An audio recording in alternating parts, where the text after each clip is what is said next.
by some American people from Harvard, and they have not created people who can work in a bank. Now, bankers are smart people. They are not going to invest their money in hiring somebody who's got a degree, but is not going to be able to earn a lot. Degree but not knowledge. It's not knowledge.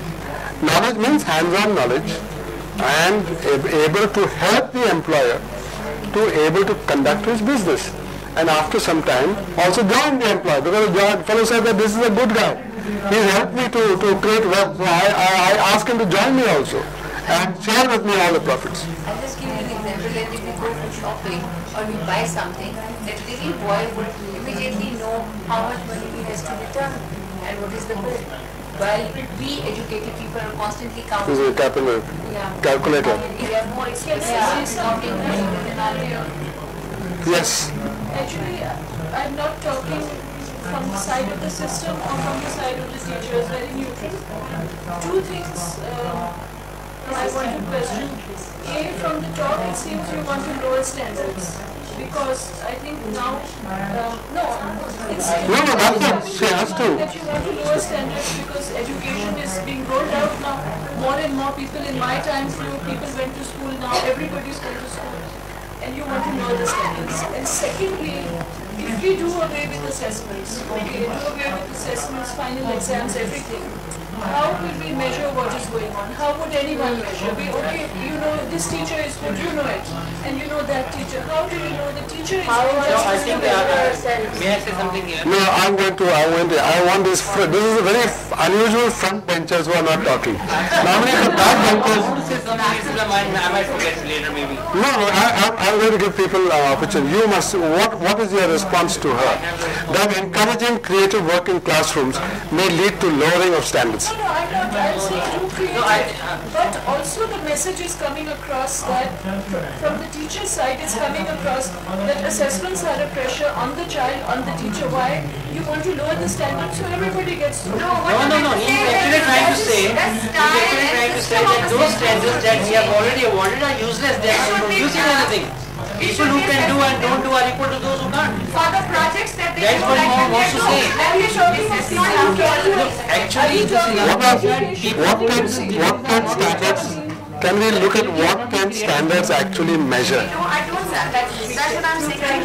According to Can standards measure understanding? Or can standards measure things that are quantitative? I think we're talking of two things. We're talking of literate people and educated people. What that is now. What I have perceived is that to this public scene is that the literate we believe are not capable. So that is the question. Because where are they? They are not being educated. No, they are educated. They are having a degree, but they can't perform the task a person who doesn't have a degree is doing. All the front benchers are insisting on that. That's because you are outside my vision, I'm looking at this and... This is just for an argument, so if it goes against me, I didn't say it. No. implied that we should do away with this formal system of schooling totally. Like I was in the workshop yesterday also. Yeah. And in the morning also, I've been quite a few times this thing has come up that actually the burden of assessment does in this creativity in the school. Not just in the students but in the teachers. Because they are pressed for time and they want to finish the syllabi within the specified time. So obviously they are not able to experiment, or even if they themselves are very creative, they do not or cannot do certain things in the classroom which they would like, because there is a lot for them to do, and obviously they are answerable in front of the head, and then the head is answerable to the top management. Yes. So, I do agree with you on this point that yes, creativity does get killed. But what can the teachers do and what can the management sitting in this do? All this has to come from the top management. Just wait. More creative. Yes, exactly. Okay, there's a compromise solution that you make your assessments more creative. The style of examination sets the style make the assessments more creative. So then you teach An exam is an exam. Anybody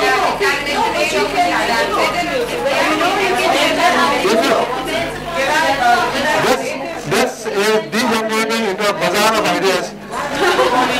Why are we calling an exam an exam? Yes. Why are we calling the word sex is creative? Fear psychosis. And it's part of the name, the names we can give assessments or tests, exams remains exams. So I was saying that what you could do is do away with the word exam or test and just partly give them work where we want to test them. They are working on it, that and at the end of the day they will change grades or marks or whatever that we revise for them for whatever work they are doing.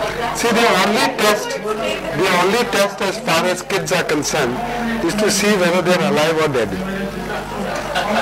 That's the only test. I have remarkable amounts of children where I go and encounter and ask them a question in the class and they're all sitting down like mice. They're dead.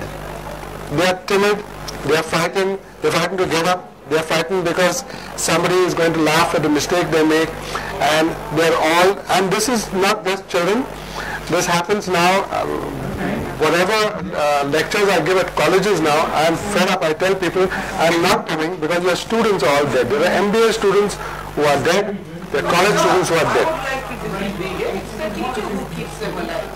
It's the teacher who brings them alive. And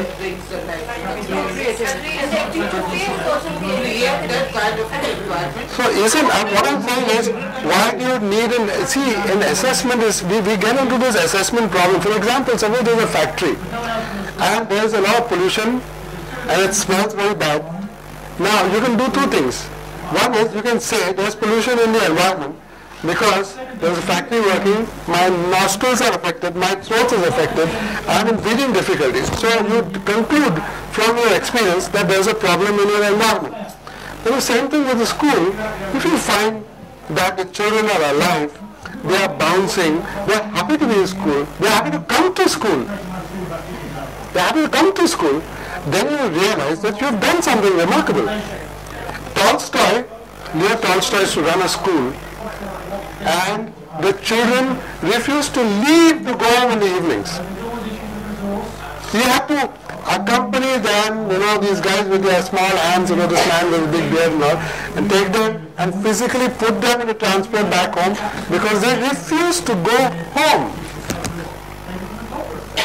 Now, if you have that type of a classroom, and if you have that type of love and affection from your kids, because the kids don't see you as a source of authority and fear and punishment and unpleasantness, then your children are going to be bouncing, they are going to be alive, they will want to sing all the time, and they will want to do all sorts of things. Then they are going to have to figure out how to deal with that energy and that liveliness.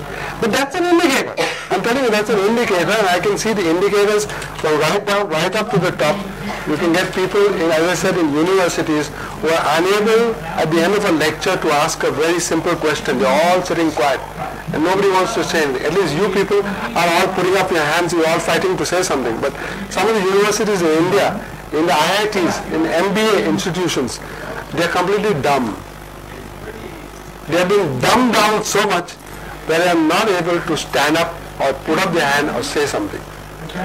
So we should do away with all the degrees and everything in education because we are not I'm against certification. I'm against certification. Certification is who's got the authority to certify you when you are learning? but there's got to be some evidence or standard. Like I have something to say. Excuse me, wherever I go for employment, they ask for a degree. I think degrees matter a lot. And if you're talking about assessments, where do we, as a teacher, where do I stand if I don't assess them? How would I know that the knowledge which I am imparting in them or the creativity which is there in them? Where do I stand? If I go and Suppose you want to go to a job as a journalist. Now you go to a newspaper, to the Dawn newspaper, and say, I want to apply for a job as a journalist. So you're saying that they won't give you a job unless you have some degrees or BA or you have done some work in literature. That's not true. That's not true. Any editor will ask you first of all how many articles you have written in your life. They're going to look at those articles and they're going to make a decision on the spot about whether you're a good journalist or not, just on the basis of the product that you have generated.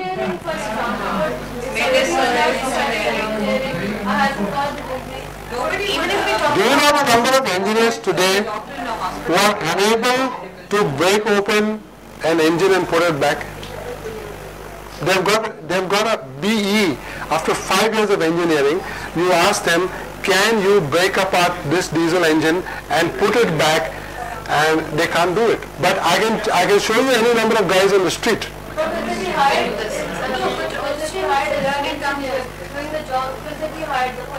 So you see, you're making a discrimination, very clear discrimination between the type of jobs which we as a class are used to and which we aspire to.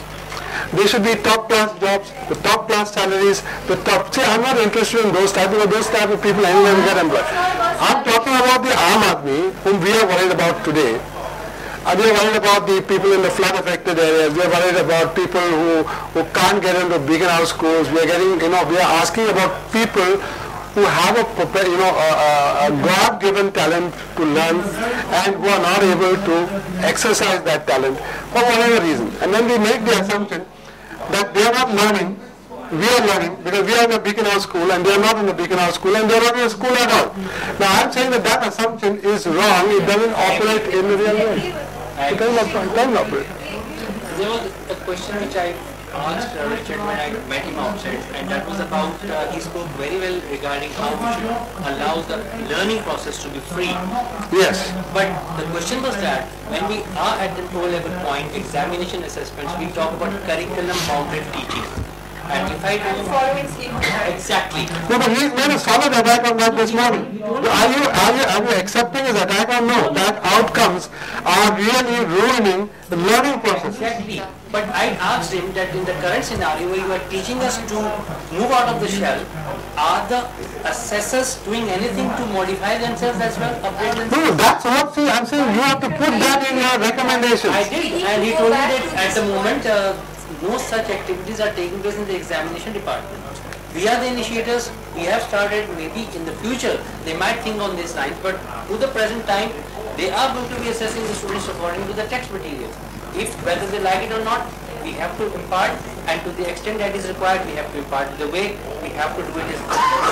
No. See, I don't want to get back into the discussion that we have had yesterday, that there are certain things we are compelled to do, and there are certain things that we want to do, but what we want to do, we can't do because we are compelled to do this.